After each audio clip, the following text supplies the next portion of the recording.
Poeti Kurçar Arjan Kallço ka botuar së fundmi librin e tij të parë me poezi në gjuhën gjermane, një arritje e veçantë që dëshmon për kushtimin e tij ndaj artit poetik dhe përhapjes së fjalës shqipe përtej kufive. Ky botim shënon një hap të rëndësishëm në rrugtimin e tij letrar, duke e vendosur poezinë shqiptare në një dimension ndërkombëtar. Kemi miqë gjithandej në për festivalet e ndryshme kur takohemi në Ballkan ose në Evropë, dhe kanë kërshërinë e tyre që ta dëgjojnë dhe ta lexojnë poezinë në gjuhën e tyre. Dhe ideja lindi bashkë me poeten dhe përkthyesen, Lucila Trapaco, që të mundet ta përkthejnë dhe në gjuhën gjermane.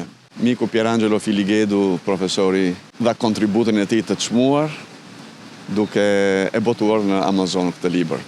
Janë poezi dedikuar pranverës.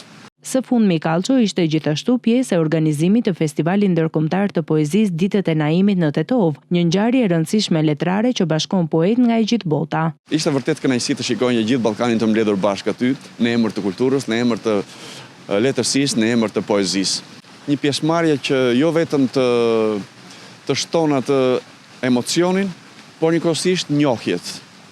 Njohjet me të rinj, me autor të rinj, duke u bërë pjesë e një festivali që vitin e ardhshëm ka 3 dekada histori.